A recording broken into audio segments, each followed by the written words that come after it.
Good morning. मैं doctor Surendra Kumar Arora, सह आचार्य रसायन शास्त्र विभाग, सम्राट पृथ्वीराज चौहान राजकीय महाविद्यालय अजमेर में BSc part third organic chemistry में आज हम अमीनो अम्ल के संश्लेषण के बारे में चर्चा करेंगे। Today we will deal with the methods of preparation of amino acids। पहली विधि है amination of alpha halogenated acid, alpha हेलोजनीकृत अम्लों के एमिनीकरण से। इस विधि में अल्फा हेलोजनीकृत अम्लों की लंबे समय तक अमोनिया से अभिक्रिया की जाती है। उदाहरणार्थ क्लोरो एसिटिक अम्ल से हमें ग्लाइसिन प्राप्त होता है। देखिए पहली रिएक्शन के अंदर this is chloro ethanoic acid, उसको जब अमोनिया से लंबे समय तक क्रिया कराएंगे तो हमें अमीनो इथेनोइक एसिड प्राप्त होगा, जिसे हम ग्लाइसिन भी कहते हैं। और इसी प्रकार अगर हम 2-क्लोरोप्रोपेनोइक एसिड को अमोनिया के साथ में लंबे समय तक अभिक्रिया कराएंगे तो हमें 2-अमीनोप्रोपेनोइक एसिड प्राप्त होगा, जिसे हम एलेनिन भी कहते हैं। तो हम कह सकते हैं कि alanine, serine, threonine, valine, leucine आदि अमीनो अम्ल इस विधि द्वारा बनाए जा सकते हैं। इस विधि में अमोनिया की अधिक मात्रा की आवश्यकता होती है, परंतु उत्पाद की लब्धि कम प्राप्त होती है तथा कुछ सह उत्पाद भी प्राप्त हो सकते हैं।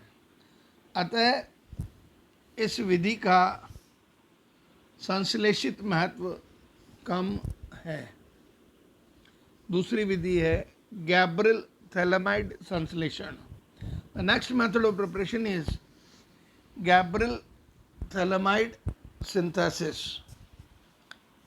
इस विधि में अल्फा हेलोजनीकृत अम्ल या एस्टर की अभिक्रिया पोटेशियम थैलामाइड के साथ कराते हैं। इस विधि में लब्धि अधिक मात्रा में प्राप्त होती है। देखिए दिस इज पोटेशियोथैलामाइड। इस पोटेशियोथैलामाइड की अल्फा हेलोजनीकृत अम्ल के साथ क्रिया कराएंगे तो हमें एडिटिव प्रोडक्ट मिलेगा, जिसको NaOH HCl के साथ ट्रीट करा करके पुनः हाइड्रोलिसिस कराएंगे तो हमें थैलिक एसिड और 2-अमीनो प्रोपेनोइक एसिड या एल्केनोइक एसिड प्राप्त होगा।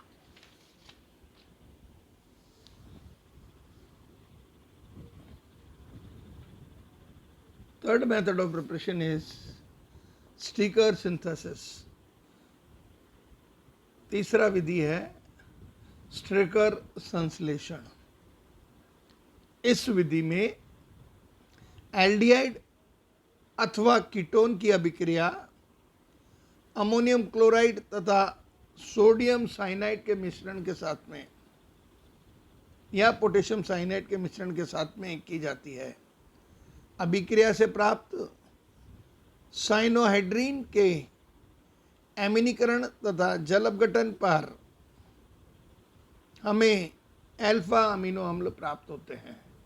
देखिए जब हम एल्डिहाइड की अभिक्रिया अमोनिया से कराएंगे तो हमें 2-अमीनो इथेनॉल प्राप्त होगा, जिसके हाइड्रोलिसिस से एल्डामीन बनेगा। एल्डामीन से पहले तो साइनोहाइड्रीन बना, फिर 2-अमीनो इथेनाइट्राइल और उसके हाइड्रोलिसिस से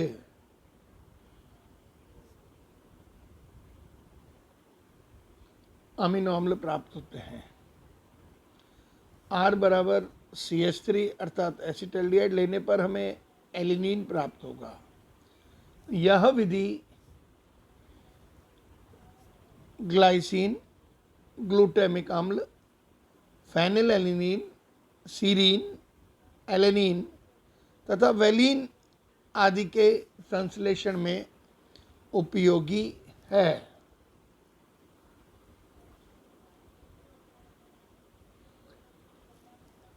fourth method of preparation is from malonic ester. Amino अम्ल बनाने की चौथी विधि है मेलोनिक एस्टर के द्वारा। अगर मेलोनिक एस्टर को सोडियम इथॉक्साइड और एल्काइल हैलाइड के साथ क्रिया कराएंगे तो एल्काइल सब्स्टिट्यूटेड मेलोनिक एस्टर प्राप्त होगा, जिसको KOH और HCl के साथ में ट्रीट कराने पर हमें डाइकार्बोक्सिलिक एसिड बनेगा और इस डाइकार्बोक्सिलिक एसिड की ब्रोमीनीकरण कराने पर ब्रोमो डाइकार्बोक्सिलिक एसिड प्राप्त होगा, जिसका भी कार्बोक्सिलीकरण कराने पर हमें 2 ब्रोमो एल्केनोइक एसिड प्राप्त होगा और 2 ब्रोमो एल्केनोइक एसिड को जब अमोनिया के साथ में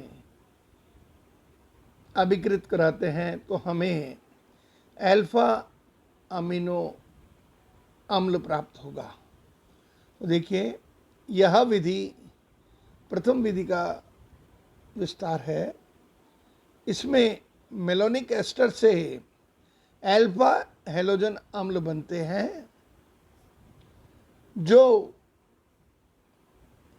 एमीनीकरण पर अल्फा अमीनो अम्ल का निर्माण करते हैं। इस विधि द्वारा फेनिल एनिलीन, प्रोलीन, ल्यूसीन, मिथियोसिन आदि अमीनो अम्ल बनाए जा सकते हैं। So this is all about synthesis of amino acids. कल हम अमीनो अम्ल के संश्लेषण के बारे में और विधियों की चर्चा करेंगे। धन्यवाद।